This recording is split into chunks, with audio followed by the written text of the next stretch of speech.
اعوذ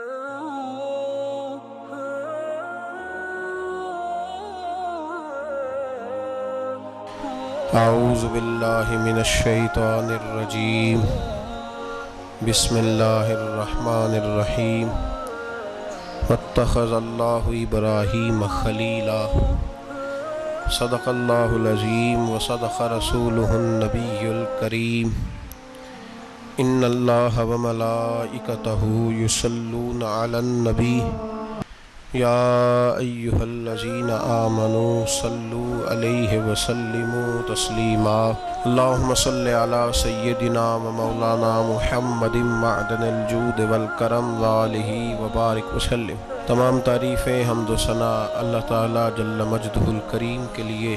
زاں بعد درود و سلام نبی محترم شفیع محتشم آقا کل ختم رسول دانائے سبل احمد مجتبیٰ جناب حضرت محمد مصطفیٰ صلی اللہ تعالیٰ علیہ وسلم کی ذات والا صفات کے لیے حمد و صلات کے بعد، عزیز دوستو، بزرگوں اور بھائیوں، حضرت سیدنا ابراہیم خلیل اللہ علی نبینا علیہ الصلاۃ والسلام کا تذکرہ قرآن مجید نے کئی جگہوں پہ بیان فرمایا ہے۔ نبی پاک صلی اللہ تعالیٰ علیہ وسلم نے ارشاد فرمایا کہ میں ملت ابراہیم پہ ہوں۔ حضرت ابراہیم علیہ السلام کے سیرت کو، سوانے کو، ان کی زندگی کے واقعات کو قرآن مجید نے متعدد مقامات پہ بیان کیا ہے۔ انبیاء کرام علیہ السلام 1,24,000 کم و بیش ہوئے، لیکن دین اسلام میں نبی پاک علیہ السلام کی امت میں جو مقام حضرت ابراہیم کا ہے وہ بس انہی کا ہے۔ ان کی زندگی ایک بڑی خوبصورت، بڑی منفرد اور مسلمانوں کے لیے بڑی اسوہ نور دینے والی زندگی ہے۔ نبی پاک صلی اللہ علیہ وسلم نے فرمایا میں اپنے باپ حضرت ابراہیم کی دعا بن کے دنیا میں آیا ہوں۔ اور پھر محبوب پاک سید عالم صلی اللہ تعالیٰ علیہ وسلم نے اپنی امت میں بھی جناب ابراہیم کے طریقے کو جاری رکھا۔ صحابہ نے قربانی کے بارے میں حضور سے پوچھا ما ہذہ الاضحیہ، یا رسول اللہ صلی اللہ علیہ وسلم یہ قربانی کیا ہے؟ تو فرمایا سنت ابیکم ابراہیم، یہ تمہارے باپ حضرت ابراہیم کا طریقہ ہے، یہ تمہارے باپ حضرت، حالانکہ قربانی نبی پاک صلی اللہ علیہ وسلم کا بھی طریقہ ہے، لیکن فرمایا تمہارے باپ حضرت ابراہیم کے ذکر کو باقی رکھا۔ اللہم صلی علی محمد وعلی آل محمد کما صلیت علی ابراہیم وعلی آل ابراہیم، ان کے تذکرے کو باقی رکھا دین کے اندر۔ حضرت ابراہیم بڑی امتیازی شان والے نبی ہیں، بڑی امتیازی شان والے۔ رب کریم کا وہ دوست جس نے کوئی چیز بچا کے نہیں رکھی، ہر شے ہی اپنے رب کی بارگاہ میں پیش کر دی۔ چند چیزوں سے انسان کو بڑا پیار ہوتا ہے، گھر اسے بڑا پیارا ہوتا ہے۔ وہ بڑا خوبصورت ہوٹل، 5 سٹار ہوٹل میں رہا، وہ اسلام آباد گیا، کسی سفر پہ گیا تو بڑے اعلیٰ قسم کے اس کو کھانے ملے، بڑی چیزیں ملی، لیکن کبھی دائیں کروٹ کبھی بائیں کروٹ۔ تو ساتھ بیڈ پہ دوست تھا تو اس نے کہا صاحب سو جاؤ، تو اس نے کہا یار جو مزہ اپنے گھر میں سونے کا ہے وہ کسی اور جگہ تھوڑی ہے۔ گھر بڑا پیارا ہوتا ہے، انسان کو لگاؤ ہوتا ہے، جس بے تکلفی سے، سکون سے، آرام سے انسان اپنے گھر میں وقت بتاتا ہے کہیں اور مشکل ہو جاتا ہے۔ دوسرا، انسان کو اولاد بڑی پیاری ہوتی ہے، بڑی عجیب شے، نہ ہو تب بھی بڑا دکھ ہے، اور ہونے کے بعد بھی اس کی بڑی آزمائشیں، یہ بڑی ایک میٹھی چیز ہے۔ اولاد ایک بڑا عجیب سا میوہ ہے، پتہ نہیں یہ کس انجیکشن کا نام ہے کہ چھاتی پر چڑھ جائے تو اللہ سکون عطا فرما دیتا ہے، پتہ نہیں کس ٹھنڈی دولت کا نام رب کریم نے اولاد رکھا ہے، بڑی پیاری ہوتی ہے اولاد۔ پھر تیسری چیز انسان کی اپنی جان ہے، اور یہ اتنی قیمتی شے ہے کہ اللہ کریم نے فرمایا کہ اگر تیری گردن پہ کوئی آدمی پستول رکھ کے تلوار تیرے گلے پہ رکھ کے کہے نہ کہ رب کا انکار کر دے ورنہ مار دوں گا، تو فرمایا وقتی طور پہ میری ذات کا انکار کر پر جان بچا جا۔ اگر تو مرنے کے قریب ہو گیا ہے اور حرام شے کھائے بغیر تو بچ نہیں سکتا، مر جائے گا، تو فرمایا چل تو اس طرح کر، حرام کھا کے جان بچا، پر جان بچانا فرض ہے، ضروری ہے۔ وطن بڑا پیارا، اولاد بڑی پیاری، جان بڑی پیاری، پر حضرت ابراہیم سے رب کریم نے فرمایا چل ابراہیم کوئی چیز دے، تو کہا یا اللہ تینوں ہی تیرے نام پہ قربان کرتا ہوں، تیری ہوئی ساری، ہر شے تیری۔ حضرت ابراہیم نے دین کے لیے، آپ شہر بابل کے قریب پیدا ہوئے تھے، وہاں سے مصر آئے، مصر سے فلسطین آئے، اور فلسطین سے آ کر کے کعبہ آباد فرمایا۔ زندگی سفروں میں گزری، سفر ایک تکلیف والی چیز ہے، پر حضرت ابراہیم نے وطن چھوڑ دیا، گھر چھوڑ دیا۔ جان بڑی عزیز ہوتی ہے اصل میں نا، جب انسان جد و جہد کرتا ہے نا دین کے لیے، تو اس کے راستے میں بڑی چیزیں آتی ہیں، کبھی اولاد، کبھی گھر، کبھی باہر، کبھی حکومتیں، کبھی سیاستیں، کبھی چدراہٹیں، اس کے راستے میں بڑا کچھ آتا ہے، اور اسے ہر چیز کو فیس کرنا پڑتا ہے۔ گھر کے اندر بھی جنگ ہوتی ہے اور گھر کے باہر بھی لڑائی ہوتی ہے، یہ آسان ہے ہی نہیں۔ ہم تو خیر ہتھیار چھوڑ کے پھینکنے والے لوگ ہیں، ہم بھولے بھالے لوگ ہیں، ہم کہتے ہیں میں نے تو کہا تھا مہندی نہ کرو، پر بیٹے نہیں مانے، بھولے جو ہوئے۔ اسی طرح حالانکہ اگر وہ بیٹا کہے نا کہ ابا جی لاؤ زندگی میں سارا کچھ میرے نام کرو، تو پھر ہم بھولے نہیں ہوتے، اور اس وقت ہم تیز ہوتے ہیں، کہتے ہیں یہ کیسے ہو سکتا ہے، ہاتھ کاٹ کے دے دوں۔ اس وقت نہیں، دین کے معاملے میں بھولے ہوتے ہیں۔ بیٹا بد مذہب کے پاس جا رہا ہے تو اس وقت ہم بھولے بھالے ہیں، کوئی عرض نہیں، لیکن اگر وہ اپنی پسند کی شادی کرے ہمیں کراس کر کے، پھر ساتھ ہی ہم تیز ہو جاتے ہیں۔ تو حضرت ابراہیم نے جب دین کے لیے نکلے تو جد و جہد کی، گھر کے اندر بھی گھر کے باہر بھی۔ آپ کے والد کا نام طارق ہے، وہ توحید پرست تھے، ایماندار تھے، پرہیزگار تھے۔ آپ کے چچا کا نام آزر ہے، وہ بت پرست تھے، بت بیچا کرتے تھے۔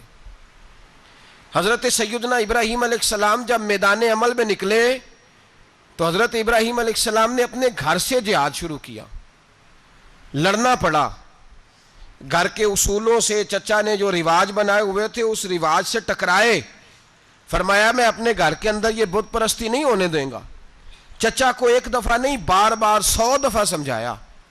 آپ کا چچا بت بنا کے بیچا کرتا تھا۔ حضرت ابراہیم علیہ السلام تھوڑے بڑے ہوئے تو کہنے لگا کہ چلو میرے ساتھ، تم بھی بت بیچنے ہیں، ہمارا کاروبار ہے۔ حضرت ابراہیم ساتھ نکلے تو بت پکڑا ہے، گندے پانی کے اندر اس بت کو ڈبوتے ہیں، کہتے ہیں کسی نے خریدنا ہے تو خرید لو، نہ یہ نفع دے سکتا ہے نہ نقصان دے سکتا ہے، جو اپنا آپ نہیں بچا سکتا تمہیں کیا بچائے گا، خریدنا ہے تو خرید لو۔ چچا کہنے لگا تو کاروبار چمکا رہا ہے کہ تباہ کر رہا ہے۔ گھر میں بڑے معاملات خراب ہوئے، جھگڑے ہوئے، لیکن حضرت ابراہیم علیہ السلام ایک منٹ کے لیے بھی اپنے گھر کے اندر بھی کمپرومائز کرنے کو تیار۔ یہ تھوڑا مشکل میں نے پہلو چھیڑ دیا ہے، یہ تھوڑا مشکل پہلو چھیڑ دیا ہے۔ بڑا سمجھدار آدمی ہے پر بیوی سے پردہ نہیں کرا سکتا، سیانا ہے، پنچایت کا بندہ ہے، جو اس سے آپ کہیں گے وہ بات یہ سنائے گا، لیکن کہتا ہے نہیں جی میں نے کوشش کر لی ہے۔ کس قسم کی کوشش ہے صاحب، یہ کیسے ہو گیا؟ حضرت ابراہیم علیہ السلام نے گھر کے اندر سے فرمایا نہیں کرنے دوں گا، گھر کے اندر بھی ٹکرائے، فرمایا تم جو بھی ہو پاش پاش کیا چچا کے اصولوں کو، اور باہر جب نکلے تو صرف علاقے کے چیئرمین سے نہیں ٹکرائے، ایم پی ایم این اے وزیر مشیر سے نہیں ٹکرائے، سپر پاور نمرود دنیا کا واحد حکمران تھا اس وقت، دوسرا کوئی حکمران ہی نہیں تھا، اکیلے حکمران سے جا کر ٹکرائے، کوئی ساتھ فوج نہیں تھی، کوئی ساتھ ان کے طاقت بظاہر دنیا داری کی کوئی نہیں تھی، پر حضرت ابراہیم جا کے ٹکرائے، اور میرے رسول پاک صلی اللہ علیہ وسلم نے سند بیان کی، فرمایا افضل الجہاد کلمۃ الحق عند سلطان الجابر، فرمایا سب سے افضل جہاد یہ ہے کہ تو ظالم بادشاہ کے سامنے کھڑے ہو کے حق بات بیان کر دے، یہ سب سے بڑا جہاد ہے، یہ سب سے افضل الجہاد کلمۃ الحق عند سلطان الجابر، سب سے بڑا جہاد۔ حضرت ابراہیم کھڑے ہو گئے, سپر پاور سے ٹکرائے. یہاں ہم لوگ حکمتوں کا شکار ہیں, دیکھیں گے, کریں گے, سوچیں گے, اور مولوی صاحب کو ویسے کہتے ہیں آپ پرہیز کریں سیاسی باتوں سے. بھئی اللہ کے ہر نبی نے جا کے وقت کے ظالم حکمران کو لتاڑا ہے, للکارا ہے. یہ تو مشن انبیاء ہے.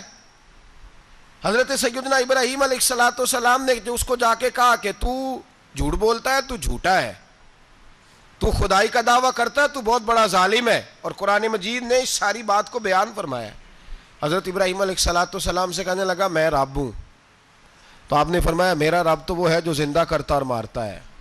تو پھر آپ حق بات بیان کریں گے تو اللہ مارے گا کہ بندہ مارے گا؟ کچھ بھی نہیں ہوتا, کیونکہ زندگی موت کس کے ہاتھ میں ہے؟ اللہ کے ہاتھ میں. زندگی موت اللہ, کچھ بھی نہیں ہوتا. انسان صحیح سمت کا تعین کرے اور صحیح چلے. حضرت علی شیر خدا سے کسی نے کہا تھا کہ آپ کے بڑی دشمنی ہے, کوئی محافظ رکھ لیں. آپ فرمانے لگے موت خود بہت بڑی محافظ ہے, وقت سے پہلے آتی ہی نہیں.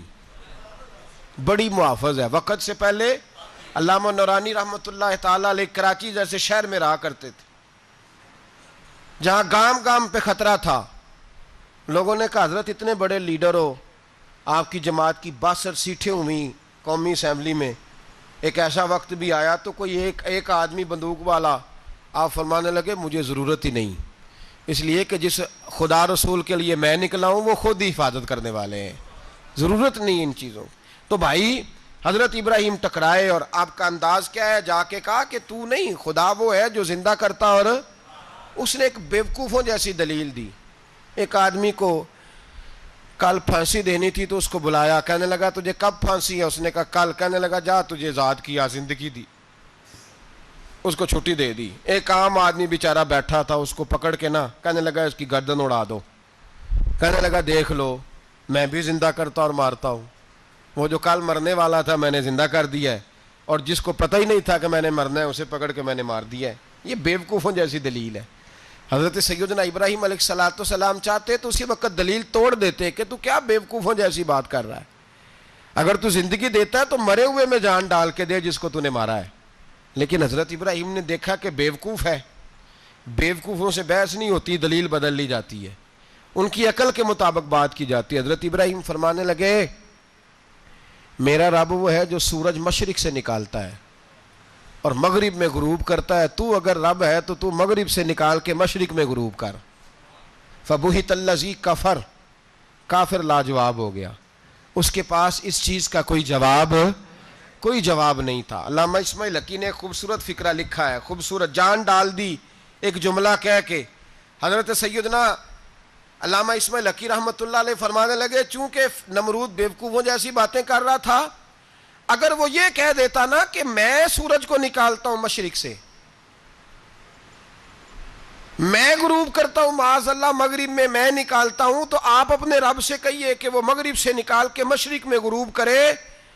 علامہ اسماعیل حقی فرماتے ہیں رب کریم کی آواز قدرت تھی, مالک حضرت ابراہیم علیہ السلام کے اس, اگر وہ کہہ دیتا اور حضرت ابراہیم دعا کر دیتے تو رب کریم نے فرشتوں کو تیار بٹھایا ہوا تھا.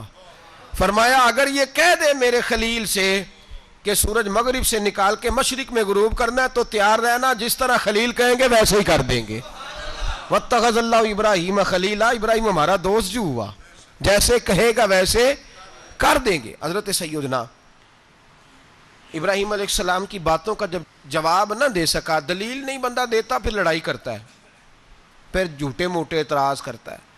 دلیل ختم ہوتی ہے تو لوگ ذاتیات پہ اترتے ہیں, کہتے ہیں یہ کھانستا صحیح نہیں, دیکھتا صحیح نہیں. دلیل ختم, اب ذاتیات پہ اترے, کہنے لگے مجھے پتہ چلا ہے کہ یہ فلانی جگہ گیا تھا تو وہاں جا کے اس نے اس طرح کیا ہے. پھر لوگ ذاتیات پہ اترتے ہیں, جب دلیل کا جواب دلیل سے نہیں دے پاتے پھر ذاتیات پر اتر کر حملے کرتے ہیں. حضرت ابراہیم کے دلائل کا جواب نمرود نہ دے سکا تو کہنے لگا کہ اس کو آگ میں ڈال دو. قوم گئی ہوئی تھی ساری, آپ نے بات سنی ہوئی ہے, میں نے صرف اشارہ دینا ہے, میلے پہ. تو حضرت سیدنا ابراہیم علیہ السلام نے سارے بت توڑ دیے, کلاڑا بڑے بت کی گردن پہ رکھا. واپس آئے, کہنے لگے بت کس نے توڑے ہیں؟ تو فرمایا اس سے پوچھ لو جس کی گردن پہ کلاڑا ہے. کہنے لگے یہ تو بول ہی نہیں سکتا. تو فرمانے لگے بڑے بیوقوف ہو جو بولتا ہی نہیں, سنتا ہی نہیں, اپنا آپ نہیں بچا سکتا, اس کی پوجا کرتے ہو. کہنے لگے پکڑو, دلیلیں ختم ہو گئی, اس کو آگ میں ڈالو. بہت بڑی حویلی 45 فٹ مربع پہ مشتمل ایک حویلی بنائی گئی اور 45 فٹ اونچی. مختلف روایات, علامہ اسماعیل حقی کہتے ہیں کہ 3 مہینے تک نمرود نے کہا کہ اس کے اندر لکڑیاں ڈالو. لوگ پوچھنے لگے کتنی دنیا جلانی ہے؟ کہنے لگا بندہ تو ایک جلانا ہے, پر بندہ بڑا تگڑا ہے, ایک بندہ. 3 مہینے لکڑیاں ڈالی گئیں. اور لوگوں کی جو تہمات ہوتی ہیں نا وہ بڑی عجیب ہوتی ہیں. تہمات میں نے بڑی تفصیل سے رمضان المبارک میں گفتگو کی تھی. بدشگونی, تہمات لوگ لیتے ہیں. اس وقت بھی لوگ تہمات کا شکار ہو گئے. عقیدہ بگڑ جاتا ہے تو وہ عجیب و غریب باتیں کرنے لگتا ہے. تہمات کا شکار ہو گئے. بیبیاں نظر مانتی, میں بیمار ہوں, اگر صحیح ہو گئی تو اتنے من لکڑی دوں گی حضرت ابراہیم کی آگ جلانے کے لیے. ایک عورت لے کے جا رہی ہے لکڑیاں, تو ایک نیک دل آدمی نے اس سے پوچھا کہاں جا رہی ہو؟ کہنے لگی میں نے منت مانی تھی تو حضرت ابراہیم علیہ الصلوۃ والسلام کو معاذ اللہ جلانے کے لیے لکڑیاں لے کے جا رہی ہوں. تو وہ رب کریم کے بندے کہنے لگے تو ڈھونڈتی رہے گی, تجھے وہ جگہ ملے گی نہیں. وہ بی بی کئی مہینے گھومتی رہی, جگہ ہی نہیں ملی جہاں لکڑیاں ڈالنی تھی, ماری گئی. تہمات کا شکار ہوئے بہت سارے لوگ. تہمات کا بھائی, تہمات دین کے اندر منع ہے. تہمات دین میں کوئی نظر ماننا, کوئی کسی بزرگ کے مزار پہ جا کے سالے ثواب کے لیے کوئی چیز ماننا, یہ تو درست ہوا. لیکن غیر شرعی نظریں مان لینا کہ میں آگ کے گرد چکر لگاؤں گا, میں جناب وہاں جا کے یہ والا تماشا کروں گا, میں دھاگا باندھوں گا, میں رسا کاٹوں گا, میں وہاں گندے اور سے پانی پیوں گا, ان کی شریعت اجازت, یہ تہمات ہیں, بدشگونی ہے. دین میں ان کی کوئی گنجائش. آپ نظر ماننے سے پہلے بھی کسی عالم سے رابطہ کریں کہ میں منت مانگنے لگا ہوں تو کیسے ماننی چاہیے, اس کا طریقہ پوچھیں. ایسے ہی غلط چیز کی منت تھوڑی مان لی جائے گی. بہرحال آمدام برسرے مطلب حضرت ابراہیم کے لیے آگ جلائی گئی. 45 فٹ اونچی آگ ہے, پرندہ بھی اوپر سے گزرتا ہے تو نیچے گر جاتا ہے جل کے. اتنے دن لگا کے آگ جلائی گئی. اب حضرت ابراہیم کو جلایا جانے لگا ہے. یہاں تو موجیں ہے نا, جو کسی ادارے کا سربراہ ہے اس کے لیے موج ہے, کسی جگہ آفیسر بن گیا تو موج ہے, پیر صاحب کے لیے موج ہے, علامہ صاحب کے لیے موج ہے, خطیب صاحب کے لیے موج ہے. جلنا کس کو پڑتا ہے؟ وہ علی کوئی نہیں رہا اللہ ماشاء اللہ. وہ لوگ گزر گئے جو تکلیفیں سہ کے کام کرتے تھے, گزر گیا زمانہ. حضرت سیدنا ابراہیم علیہ السلام کو جلایا جانے لگا ہے تو اب اتنی بڑی آگ ہے تو ڈالیں کیسے؟ شیطان نے تجویز دی کہ منجنیق بناؤ. منجنیق, بڑے بڑے بانس باندھ کے ان کے نیچے رسا باندھو. وہ جس طرح جھولنے کے لیے جھولا بنایا جاتا ہے, اس طرح ایک منجنیق پرانے زمانے میں اس میں پتھر رکھ کے پھینکے جاتے تھے دشمنوں پہ. وہ منجنیق بنائی گئی کہ دور سے حضرت ابراہیم کو پھینکیں گے. ہاتھ حضرت ابراہیم کے باندھ دیے, پاؤں مبارک باندھ دیے, پوری زمین پہ ایک نام لینے والا خدا کا. اور اس کو آج رسیوں میں جکڑا ہوا ہے. جب پھینکا جانے لگا نا آگ میں, حوریں رونے لگیں, فرشتے تڑپنے لگے, اے اللہ یہ کیا ہونے لگا ہے؟ ایک تیرا خلیل اور وہ بھی آگ میں. فرمایا جاؤ جا کے اس سے کہو اگر تمہاری مدد لیتا ہے تو اسے بچاؤ. ہوا کا فرشتہ آیا, کہا ابراہیم اگر تو کہے. او بھائی, ان چیزوں کو کہانی سمجھ کے نہ سنا کریں, یہ داستان نہیں, یہ وہ طریقے ہیں جو ہمارے رسول نے ہمیں اپنانے کا حکم ارشاد فرمایا ہے. جو عقیدے, یہ وہ نظریات ہیں جو ہمیں اوڑھنے کو کہا گیا. اپنے رب کریم کی رضا پہ راضی رہنے کے یہ وہ خوبصورت مواقع ہیں صوفیاء نے جن کو بنا کر سمجھا کر ہم تک پہنچایا ہے. یہ ہے اہل طریقت کی باتیں. وہ کہتے ہیں یار جس حال میں رکھے راضی رہنا ہے. حضرت ابراہیم علیہ الصلوۃ والسلام کو پھینکا جا رہا ہے, فرشتہ آیا, اے اللہ کے خلیل اگر حکم دو تو اتنی ہوا چلاؤں کہ نمرودی جل جائیں سارے, آگ ان پہ پھینک دی جائے. آپ نے فرمایا تو جا, تجھ سے مجھے کوئی کام نہیں. تھوڑی دیر کے بعد پانی کا فرشتہ آیا, کہا حضور اتنی بارش برساؤں گا کہ آگ بجھ جائے گی. فرمایا تو جا, تجھ سے کوئی کام نہیں. اب جب منجنیق میں رکھ دیے گئے, آگ میں جانے کا لمحہ ہے, تیاری ہے, حضرت جبریل امین حاضر خدمت ہوئے. کہا ابراہیم کوئی حاجت؟ فرمایا تجھ سے کوئی نہیں. کہا چلو مجھ سے نہیں تو رب کریم سے ہی بات کر لو، مجھے پتا ہے میں چھوٹا ہوں، آپ مجھ سے مدد کیوں لو گے، رب کریم سے ہی بات کر لیں۔ تو حضرت ابراہیم کہنے لگے جبریل یہ بتا، رب کو نہیں پتا اس کا خلیل کس حال میں ہے؟ اسے نہیں پتا میں کس حال میں ہوں، میرے ہاتھ بندھے ہیں، پیر بندھے ہیں آگ میں، اسے نہیں پتا؟ بتایا تو اسے جاتا ہے جسے خبر نہ ہو، تو اگر اسے پتا ہے تو اگر وہ جلانے پہ راضی ہے تو میں بھی جلنے کو تیار ہوں، میں تیار ہوں، میں تیار ہوں۔ اسے کہو ٹھیک ہے۔ حضرت سیدنا ابراہیم علیہ السلام کو منجنیق میں ڈال کے جو پھینکا آگ میں، یا نار کونی بردم و سلاما علی ابراہیم، اللہ نے فرمایا اے آگ میرے ابراہیم پہ ٹھنڈی بھی ہو جا اور سلامتی والی بھی ہو جا۔ حضرت ابراہیم کو دو فرشتوں نے بٹھا دیا زمین پہ، پھول کھلے ہیں، کونپلیں مہک رہی ہیں، کلیاں خوشبو دے رہی ہیں۔ حضرت ابراہیم نے سر سجدے میں رکھ دیا، سبحان اللہ والحمد للہ ولا الہ الا اللہ واللہ اکبر۔ حضرت ابراہیم اللہ کی تسبیح پڑھنے لگے، رب کریم کا شکر بجا لانے لگے۔ نکلے وہاں سے، کچھ دن گزر گئے، نکلے، حکم ہو گیا ابراہیم علاقہ چھوڑ دو۔ حضرت ابراہیم علیہ السلام وہاں سے نکل کے مصر آئے، چچا کے پاس ٹھہرے۔ انہوں نے اپنی بیٹی جناب سارہ کا نکاح کر دیا۔ کچھ آگے بڑھے تو ایک ظالم بادشاہ سے ٹکرائے، اس نے ایک شہزادی، ایک بادشاہ کی بیٹی قید کی ہوئی تھی، جناب ہاجرہ نام تھا، ان کو قید سے چھڑا کے ساتھ لائے۔ حضرت لوط علیہ السلام بھی ساتھ، یہ 4 لوگوں کا قافلہ چلا، فلسطین میں جا کے پڑاؤ ڈالا، گھر بار چھوڑا، تبلیغ شروع ہوئی۔ حضرت ابراہیم کے گھر میں 2 خواتین ہیں، ایک آپ کی بیوی ہیں، ایک حضرت ہاجرہ ہے، اولاد کوئی نہیں، بڑا میوہ ہے میٹھا، گھر وہی آباد ہوتا ہے جس میں بچے روتے ہیں، گھر ہوتا ہی وہ ہے جس میں بچوں کی چنچناہٹ ہوتی ہے، بھن بھناہٹ ہوتی ہے۔ حضرت ابراہیم نے ایک بچہ روتے ہوئے دیکھا تو آنکھوں میں آنسو آئے، کہنے لگے ربی حب لی من الصالحین، یا اللہ مجھے بھی نیک اولاد عطا کر دے۔ حضرت سارہ نے سن لیا، کہنے لگی ابراہیم شاید میرے بطن سے تو آپ کو نصیب نہیں، ہاجرہ سے نکاح کر لو۔ جناب ہاجرہ سے نکاح ہوا۔ اللہ تو بڑا بے نیاز ہے، رب کریم نے حضرت اسماعیل جیسا خوبصورت بیٹا عطا فرمایا۔ بیٹا کالا سیاہ بھی ہو تو سینے کی ٹھنڈک ہوتا ہے، پر یہ تو وہ بیٹا ہے جس کی پیشانی میں نور محمدی چمکتا ہے صلی اللہ علیہ وسلم۔ حضرت سیدنا اسماعیل علیہ اتنے خوبصورت، اب جس بیوی کے ہاں بیٹا تھا، بیٹھنا اٹھنا بھی زیادہ اس کے پاس، آنا جانا بھی اس کے پاس، توجہ ادھر ہو گئی۔ جناب سارہ رشک کرنے لگی، ایک دن کہنے لگی اسے چھوڑ آ جنگل میں، وادی غیر ذی زرع، مکے کے پاس۔ بھائی ایک بیٹا عالم دین بنا لو۔ کہنے لگا روٹی کہاں سے کھائے گا؟ تیرے 5 بیٹے ہیں، کو حافظ قرآن بنا، کہتے روٹی کہاں سے کھائے گا؟ وہ بچہ بھی کہتا ہے میں کہاں سے کھاؤں گا؟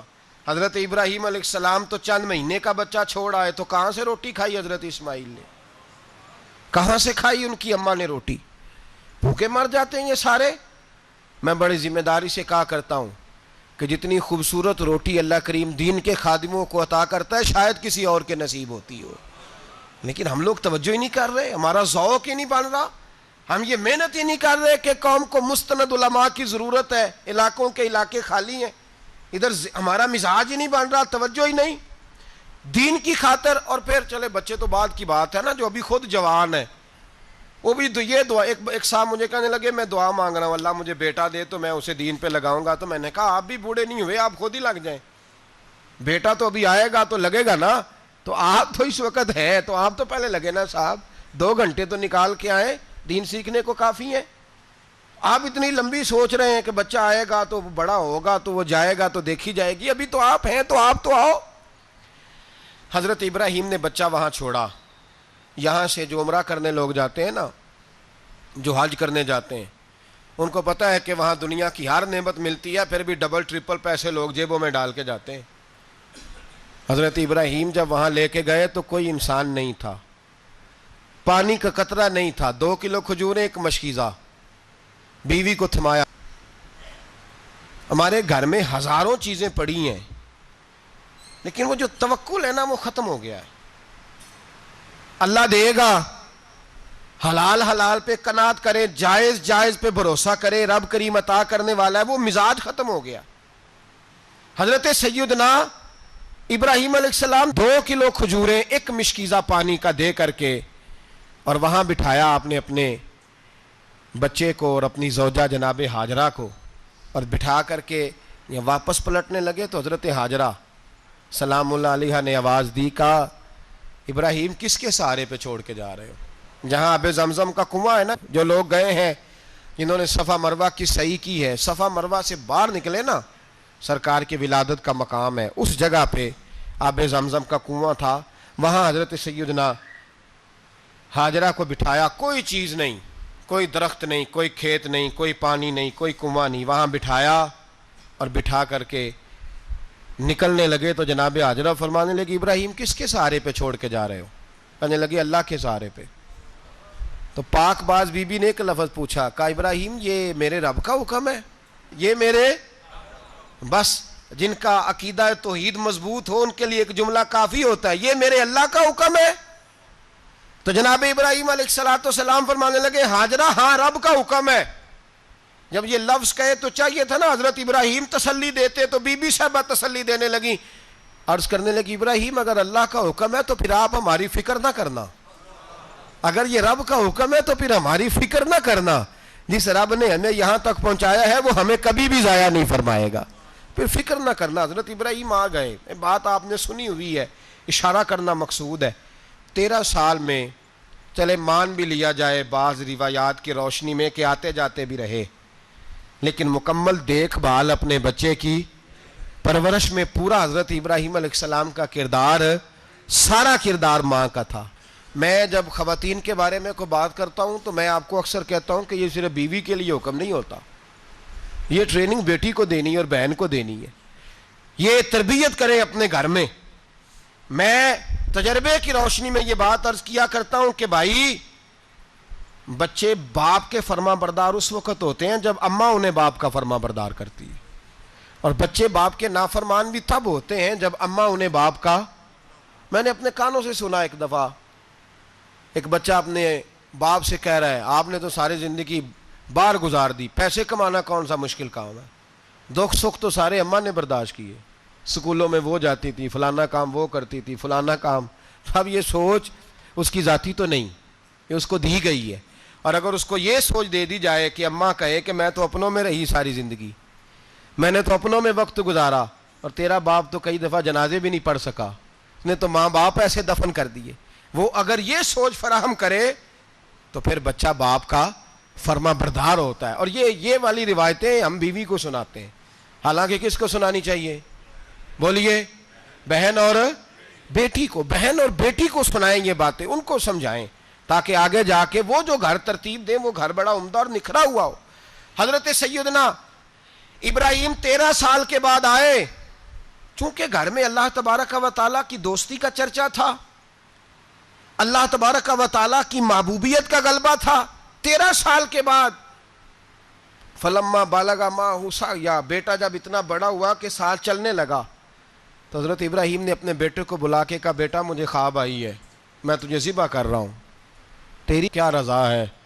تو حضرت اسماعیل کہنے لگے یا ابت افعل ما تؤمر، ابا جی اللہ جیسے حکم دیتا ہے میرے ساتھ ویسے ہی کریں، جیسے اللہ حکم دیتا ہے ویسے ہی، بولیے، ویسے ہی کریں۔ حضرت ہاجرہ کو کہا کہ ایک دوست نے دعوت کی ہے تو وہاں جا رہے ہیں، بی بی مطمئن ہے، تفصیلات کی ضرورت نہیں، ختم بات، اعتبار ہے، مطمئن ہو گئی۔ شیطان پیچھے سے آیا اماں کے پاس، ذرا تھوڑی دیر کے لیے تصور جمائیے،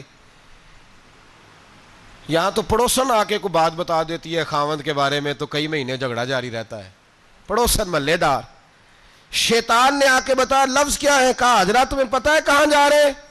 کہا دوست کی دعوت میں۔ تو کہنے لگے دوست کون ہے؟ رب کریم، اور ابراہیم کا خیال ہے کہ اس رب نے مجھے حکم دیا ہے کہ میں ذبح کروں۔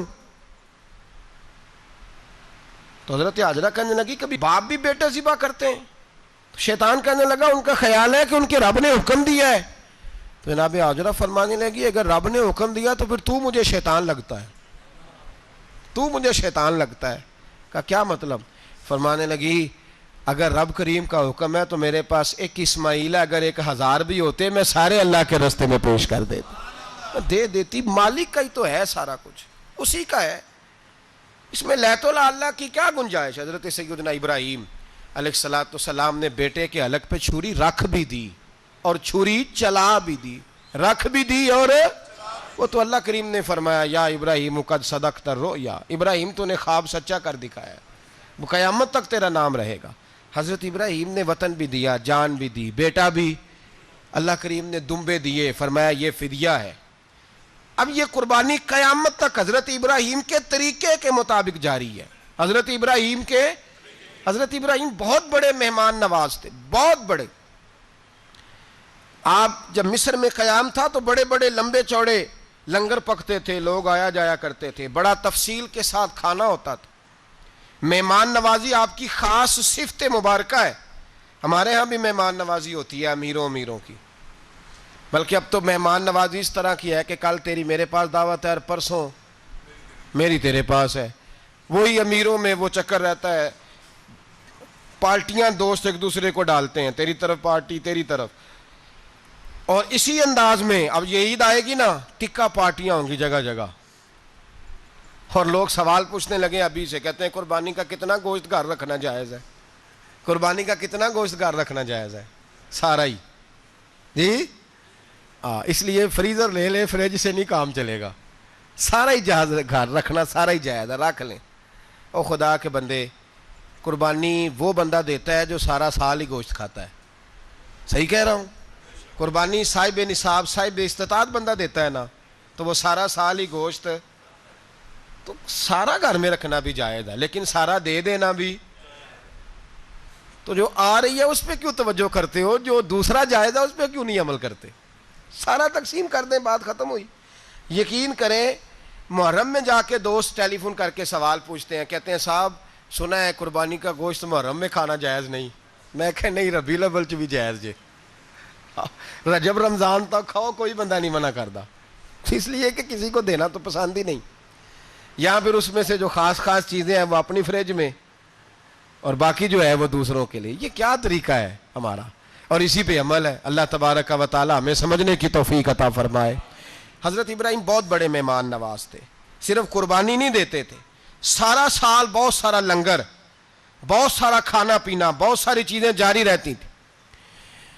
اور جتنے غریب لوگ تھے فلسطین کے، ان کو پتا تھا کہ حضرت ابراہیم علیہ السلام کا لنگر جاری ہے۔ فلسطین میں جب آپ کا قیام تھا، ایک دفعہ ڈھیروں مہمان آ گئے اور کھانے کو کوئی چیز نہیں۔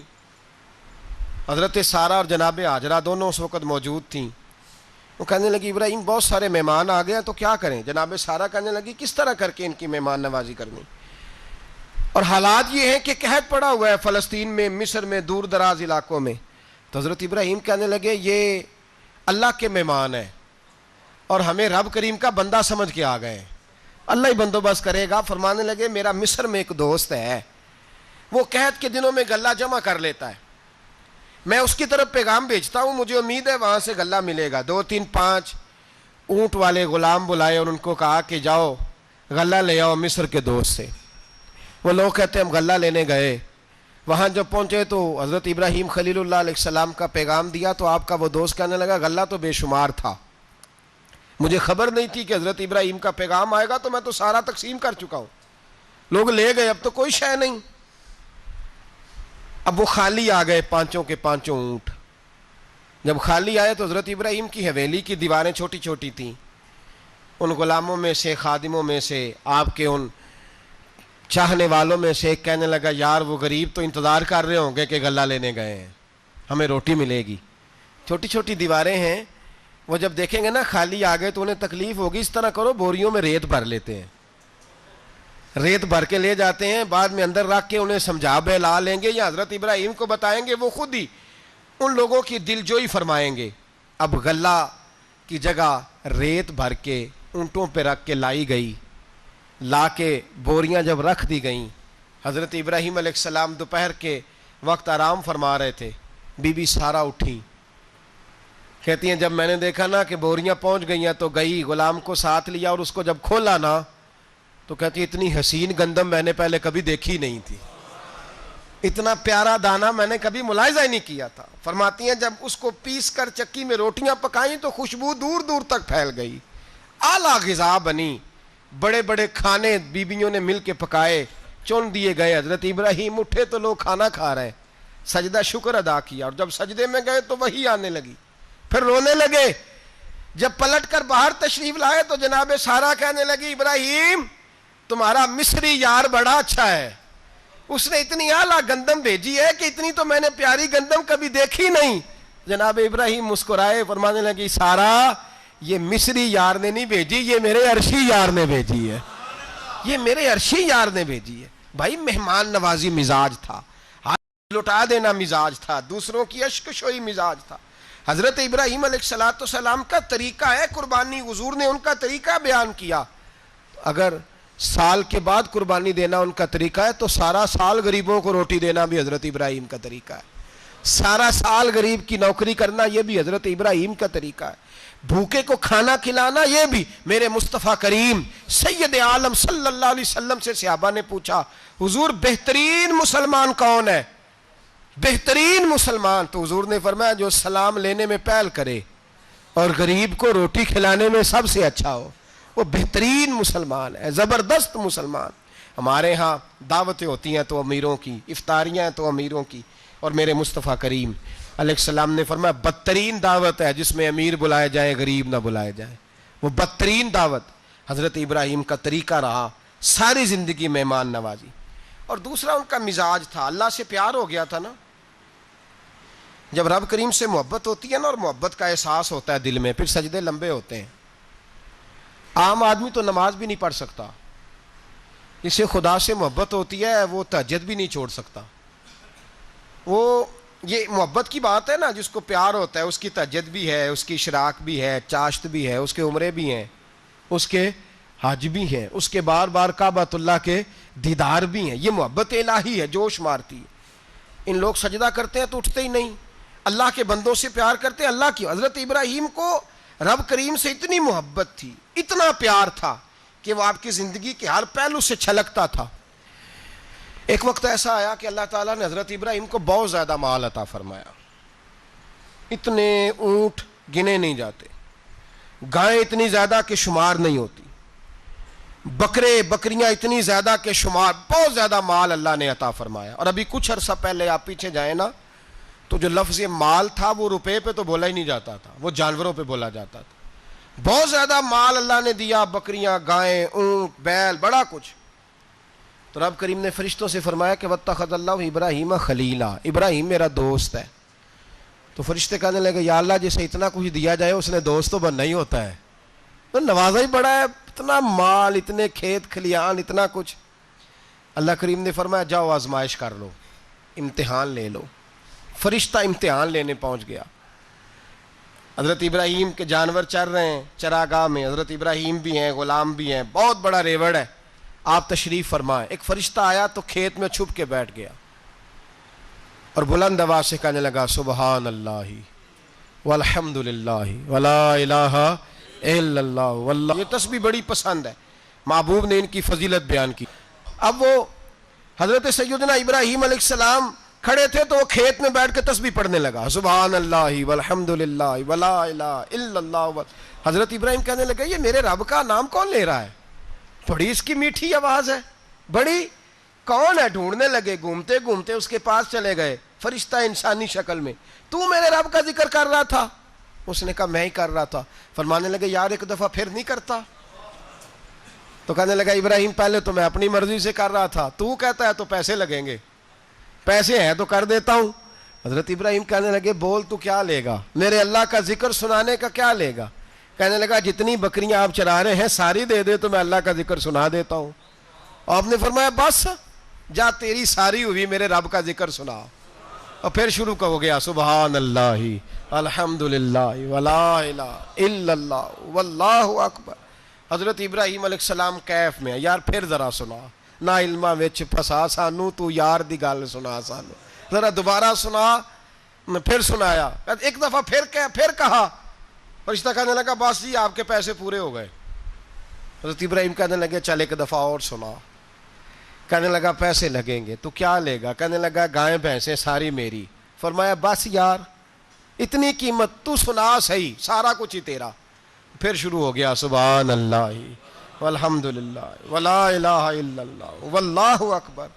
گائیں دے دیں، بھینسیں دے دیں، وہ ذکر سناتا ہے۔ حضرت ابراہیم کبھی مچلتے ہیں، کبھی روتے ہیں، کبھی آہیں بھرتے ہیں. تو میرے رب کا نام لے رہا ہے, ذرا پھر سے لے.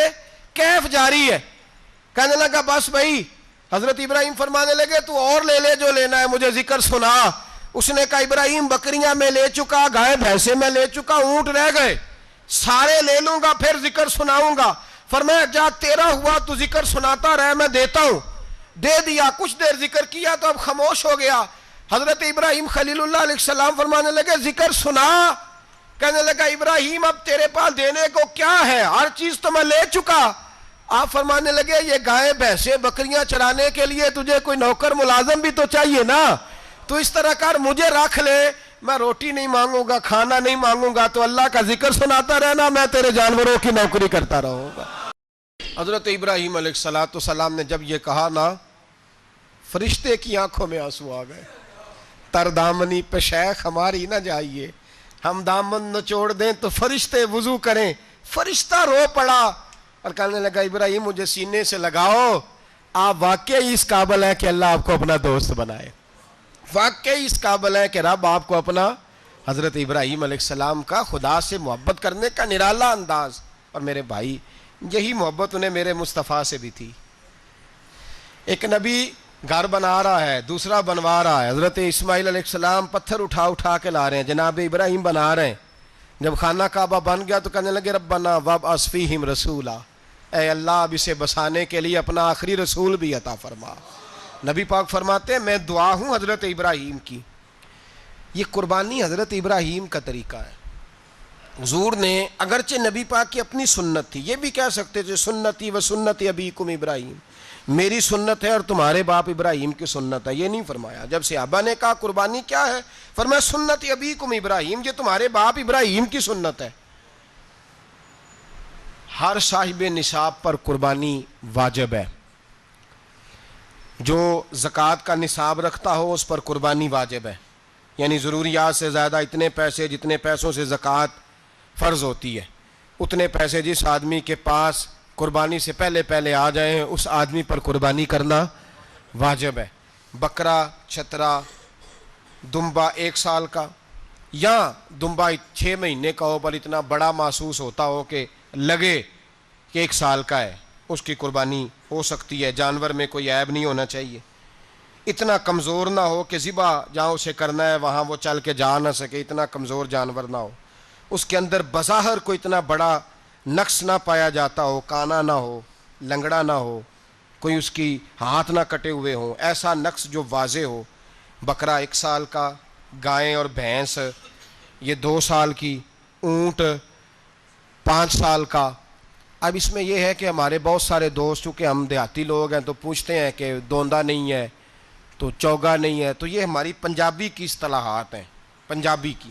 شریعت اسلامیہ نے سال بتائے ہیں, یہ تو ہم نے اپنی آسانی کے لیے, یا دیہاتوں میں جو ماحول تھا اس طرح کا جانور لیں, خوبصورت جانور لیں. جو نصاب ہے وہ بھی میں نے آپ کو بتایا. لیکن ایک اور پہلو بھی ہے, نبی پاک صلی اللہ علیہ وسلم پہ زکوٰۃ کبھی فرض نہیں ہوئی, کبھی حضور پہ زکوٰۃ فرض نہیں ہوئی. نبی پاک صلی اللہ علیہ وسلم کے پاس اتنا سرمایہ کبھی اکٹھا ہوا ہی نہیں کہ زکوٰۃ فرض ہو. لیکن نبی پاک کے صحابہ فرماتے ہیں کہ مدینے کے 10 سالوں میں اللہ کے رسول نے ہر سال قربانی فرمائی ہے, ہر سال قربانی دی.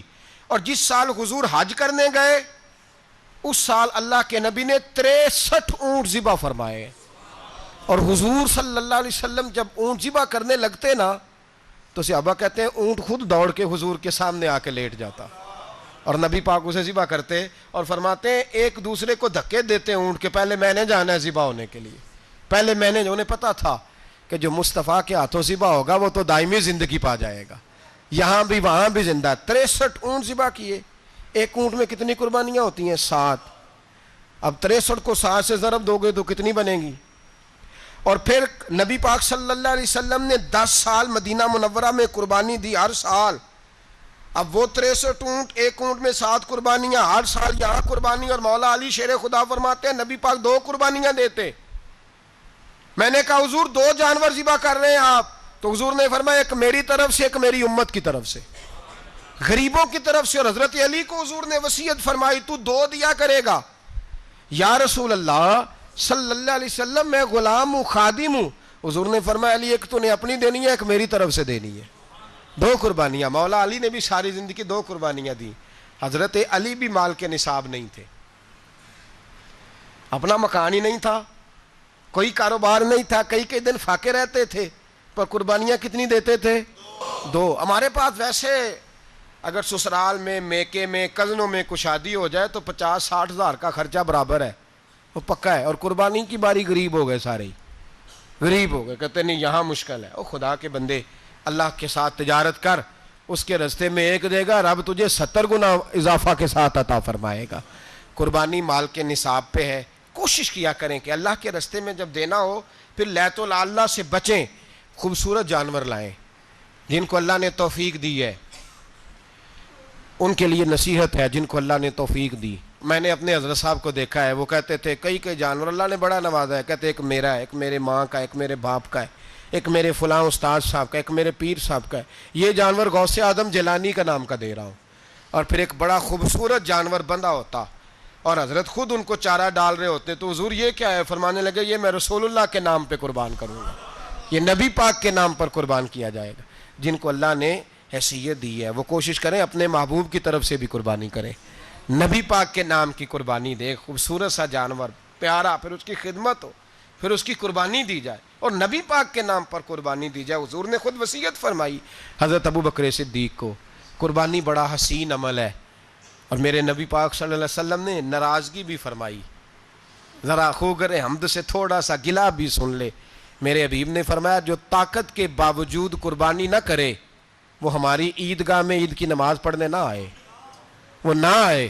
اور یا رسول اللہ جو کرے گا، فرمایا قربانی کے جانور کا خون کا قطرہ بعد میں زمین پہ گرے گا، اللہ اس کے سارے گناہ پہلے معاف فرما دے گا، اللہ اس کے سارے گناہوں کو بخشے گا.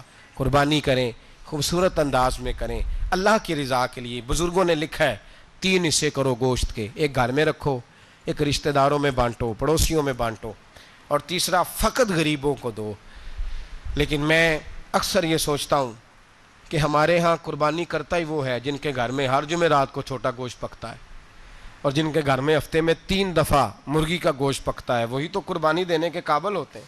تو وہ بھی اگر قربانی کے بکرے میں سے بھی تیسرا رکھنا چاہیں تو اجازت تو ہے. میں نے کہا سارا رکھنے کی بھی اجازت ہے، لیکن اگر آپ مہربانی کریں، کوشش کریں کہ یار ہم تو سارا سال ہی کھاتے ہیں اور ہمارے یہاں جو گوشت تقسیم ہوتا ہے نا وہ بھی باری لگی ہوئی ہے.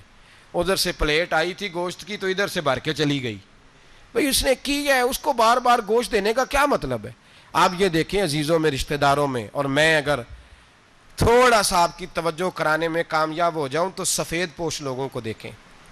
کچھ سفید پوش ہیں، سفید پوش جن کے اوپر قرضے ہیں، بیماریوں نے جکڑ لیا ہے، گھر میں بڑے بڑے سخت مریض آ گئے ہیں. سفید پوش پہلے دیا کرتے تھے. آپ ان سے پوچھتے ہیں صاحب قربانی، تو بات کو ٹالتے ہیں. وہ کہتے ہیں سوچ رہا ہوں کوئی حصہ ڈال جائے. پردہ پوشی کرتے ہیں، کہتے ہیں کہیں حصہ رکھا ہوا ہے، پردہ پوش. اکثر وہ لوگ قربانی نہیں دے پاتے. اکثر دیا کرتے تھے، اب نہیں دے پا رہے. کیوں؟ اس لیے کہ مشکلات ایسی آ گئیں. ان لوگوں کا خیال کریں، ان کے گھروں تک گوشت پہنچا کے آئیں، ان پر توجہ کریں. وہ سفید پوش آدمی کبھی ذکر نہیں کرے گا. کچھ تو ایسے ہیں جو خود پہنچ جاتے ہیں کہ ہمیں گوشت دیا جائے، لیکن کچھ سفید پوش ہیں لا یسألون الناس الحافا. اللہ فرماتے کچھ لوگ لپٹ لپٹ کے سوال نہیں کرتے، سفید پوشی کا بھرم رکھتے ہیں، کا مزاج نہیں. ان کی طرف دیکھیں، اپنے رشتہ داروں کو دیکھیں، خاص کر ان رشتہ داروں کو دیکھیں جن کا آپ کو پتہ ہے کہ غریب ہیں، مجبور ہیں. ان کے گھروں میں گوشت بھیجیں. غریب بیٹیوں، غریب بہنوں کا خیال کریں، اس طرف متوجہ ہوں، ان کے ساتھ اس نے سلوک کریں، اس طرف آپ لوگ خیال کریں. اللہ ہمیں سمجھنے کی توفیق عطا فرمائے.